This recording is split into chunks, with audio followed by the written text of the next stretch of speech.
Hi there, everyone. Welcome to our show. Have you ever felt a little fluttery in your tummy? Like you really needed something, but you were too shy to ask?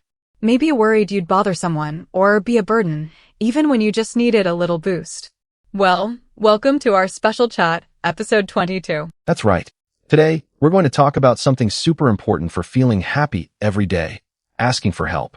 It's part of our usual chats about smart ways to feel good. Our big goal today is simple: to make asking for help totally normal. We want to give you some easy tricks, so it's easier for you to ask and easier for your friends and family to help you too. This is a super important point.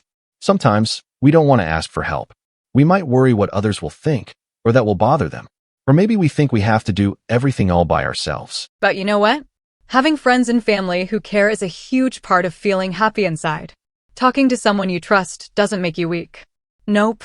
It actually makes you feel much less alone when things are tough. Having someone help you is like finding a hidden treasure. But for that help to really work, how you ask is super important. If you just say, "I don't feel good, help me," that's a little bit vague. It makes it hard for the other person to know what to do. Exactly. A vague ask makes them guess. But a clear ask tells them exactly what you need. Like, could you listen to me for 10 minutes without talking?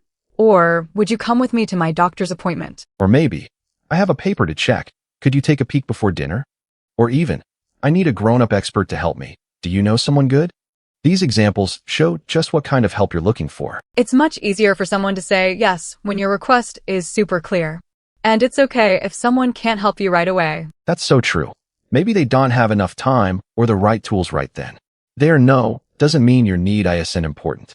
It just means you might need to ask someone else or find a different kind of help. To make this super clear, here's a fun way to practice. Try to finish this sentence when you need a little help. The sentence is, "I'm going through, I would need, could you before?" It's a simple way to help you be very clear. You also need to say if you just want someone to listen, or some information, or someone to be there, or if you need them to do something specific. For example, you could say, "I'm having a really tough time right now. I would need someone to listen for about 20 minutes tonight. Could you call me before 8 p.m.? That's super clear and shows you respect their time. That's a wonderful way to start a helpful chat. But sometimes, friendly help isn't quite enough. There are times when you need special grown-up help. Yes, if you feel super sad or worried for a long time, or you stop liking things you used to love, or you don't want to play with friends anymore, or you just can't do your usual things, it's really important to talk to a special grown-up helper. And of course, if you or someone else is in immediate danger, please always call your country's emergency helpers. Staying safe is the most important thing. As we finish up, let's remember some key ideas. Having friends to help is super important. Being clear about what you need is your best helper. And if someone says no, it doesn't mean your need isn't real. So, be brave and ask for help. Make sure you say exactly what you need. And most of all, remember this. Asking for help isn't a sign that you're weak. It shows you're smart and brave. Think about this. What specific help is easier to ask for? Is it a fuzzy "I need support"? Or something super clear?